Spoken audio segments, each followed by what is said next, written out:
Assalamualaikum warahmatullahi wabarakatuh.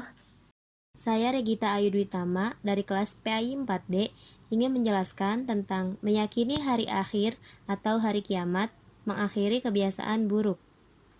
Langsung saja ke pembahasan yang pertama, yaitu pengertian iman kepada hari akhir atau hari kiamat.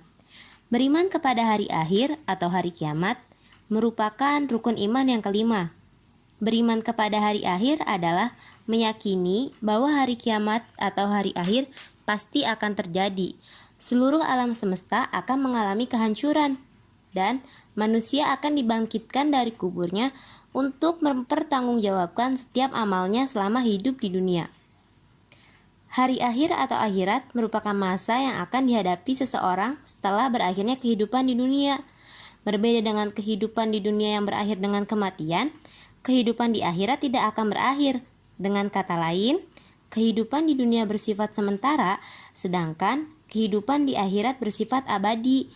Oleh karena itu, sangat jelas bahwa kehidupan di akhirat lebih utama dari kehidupan di dunia. Pada hari akhir, setiap manusia akan diperhitungkan amal perbuatannya. Berapapun kecilnya kebaikan seseorang, dia akan mendapatkan balasan yang setimpal. Demikian juga, berapapun kecilnya keburukan seseorang, dia akan mendapatkan balasan yang setimpal. Peristiwa pembalasan amal manusia pasti akan terjadi pada hari akhir, sebagaimana firman Allah dalam surat Al-Hajj ayat 7. A'udzu billahi minasyaitonir rajim. Bismillahirrahmanirrahim. Wa anna as-sa'ata atiyatul la raiba fiha wa anna Allaha yab'atsu man fil qubur. Yang artinya, dan sungguh hari kiamat itu pasti datang, tidak ada keraguan padanya, dan sungguh Allah akan membangkitkan siapapun yang di dalam kubur. Para ulama mengelompokkan kiamat menjadi dua macam. Yang pertama, kiamat sugro atau kiamat kecil, yaitu terjadinya peristiwa kematian dan kerusakan yang dialami sebagian umat manusia. Contohnya, meninggalnya seseorang karena sakit, kecelakaan, musibah, tsunami, banjir, tanah longsor, dan lain-lain. Yang kedua, kiamat kubro atau kiamat besar, yaitu hancurnya seluruh alam semesta dengan segala isinya yang dimulai dengan tiupan pertama sangkakala oleh malaikat Israfil.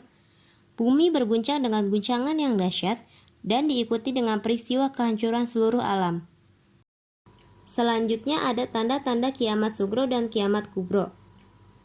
Yang A, tanda-tanda kiamat sugro.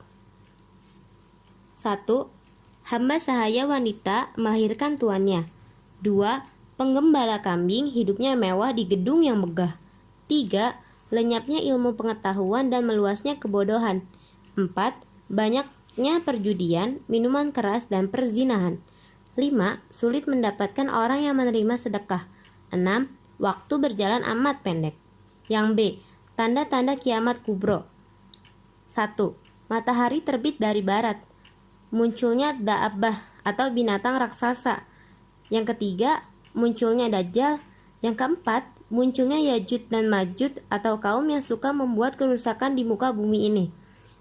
Kelima, turunnya Nabi Isa alaihissalam. Dilanjut ke pembahasan yang kedua, yaitu proses kehidupan di hari akhir. Setelah alam semesta hancur secara total dan kehidupan semua makhluk Allah Subhanahu wa Ta'ala berakhir, maka mulailah manusia menjalani tahapan kehidupan baru dan proses menuju alam baqo. Tahapan tersebut dapat dijelaskan sebagai berikut. Yang pertama, alam barzah atau yang disebut yaumul barzah. Alam barzah dikenal dengan alam kubur yang merupakan pintu gerbang menuju akhirat atau batas antara alam dunia dan alam akhirat. Di alam kubur, manusia akan bertemu, ditanyai, dan diperiksa oleh malaikat mungkar dan nakir tentang segala amal perbuatannya ketika menjalani kehidupan di dunia. Di alam inilah manusia menunggu hari kebangkitan. Yang kedua, yaumul ba'ats. yaitu hari dibangkitkannya manusia dari alam kubur untuk diarahkan menuju ke padang mahsyar. Kebangkitan manusia ini akan terjadi setelah ditiupkannya sangkakala yang kedua oleh malaikat Israfil. Seluruh manusia, mulai zaman Nabi Adam sampai manusia yang terakhir, bangkit dari kuburnya. Adapun keadaan mereka bermacam-macam, sesuai dengan amal perbuatan mereka pada waktu hidup di dunia. Yang ketiga, Yaumul Hasyr, yaitu hari dikumpulkannya seluruh manusia yang telah dibangkitkan dari kuburnya. Di alam mahsyar, semua manusia menanti untuk diperhitungkan amalnya satu persatu. Keadaan manusia tersebut sangat melelahkan. Matahari seolah-olah berada di atas ubun-ubun kepala mereka, sehingga mereka mengalami kepanasan dan tidak dapat berlindung kecuali bagi orang-orang yang beriman dan beramal soleh. Mereka akan mendapat syafaat atau pertolongan dari Allah Subhanahu wa Ta'ala, sehingga mereka tenang dan tidak merasakan kepanasan. Yang keempat, Yaumul Hisab, yaitu hari diperhitungkannya seluruh amal perbuatan manusia, baik amal yang baik maupun amal yang buruk. Pada hari itu, manusia akan menerima balasannya masing-masing berdasarkan keadilan dari Allah Subhanahu wa Ta'ala. Berapapun kecil dan sederhananya amal yang mereka lakukan, akan diperhitungkan secara teliti tanpa satupun yang dilewatkan pada saat itu. Mulut manusia akan dikunci dan ditutup rapat, hanya anggota tubuh yang akan berbicara. Adapun amal perbuatan manusia yang pertama kali dihisab ialah sholat. Yang kelima, Yaumul Mizan. Yaumul Mizan, arti kata mizan itu sendiri adalah timbangan. Yaumul Mizan merupakan hari ditimbangnya amal perbuatan manusia dari yang terkecil sampai yang terbesar. Seluruhnya akan terlihat dan tidak ada yang luput dari perhitungan. Perbuatan baik meskipun hanya sebesar zarrah akan ada balasannya.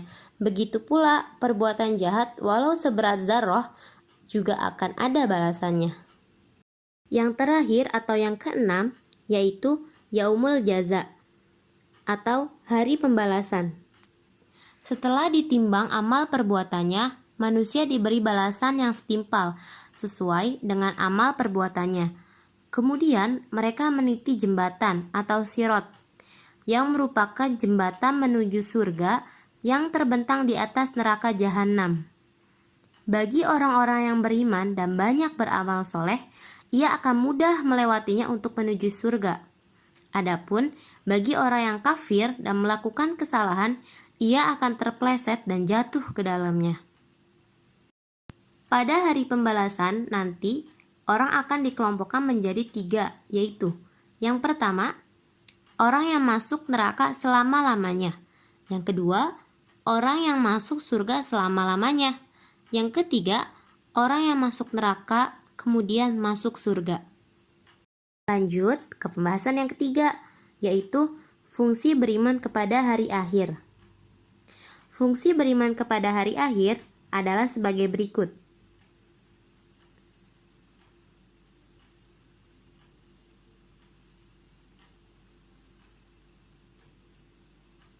Lanjut ke pembahasan yang keempat, yaitu hikmah beriman kepada hari akhir. Semua ciptaan Allah Subhanahu wa Ta'ala yang lahir di dunia mempunyai hikmah karena Allah Subhanahu wa Ta'ala tidak menjadikan sesuatu sia-sia belaka tanpa tujuan dan hikmah di dalamnya. Di bawah ini beberapa hikmah iman kepada hari akhir. Yang pertama, munculnya rasa kebencian yang dalam kepada kemaksiatan dan kebejatan moral yang mengakibatkan murkanya Allah Subhanahu wa Ta'ala di dunia dan di akhirat. Yang kedua, menyejukkan dan menggembirakan hati orang-orang mukmin dengan segala kenikmatan akhirat yang sama sekali tidak dirasakan di alam dunia ini. Yang ketiga, senantiasa tertanam kecintaan dan ketaatan terhadap Allah Subhanahu wa Ta'ala dengan mengharapkan maunahnya pada hari itu. Yang keempat, senantiasa termotivasi untuk beramal baik dengan ikhlas. Yang kelima, senantiasa menghindari niat-niat yang buruk apalagi melaksanakannya. Pembahasan yang terakhir yaitu perilaku yang mencerminkan keimanan terhadap hari akhir. Adapun perilaku yang mencerminkan keimanan terhadap hari akhir antara lain sebagai berikut.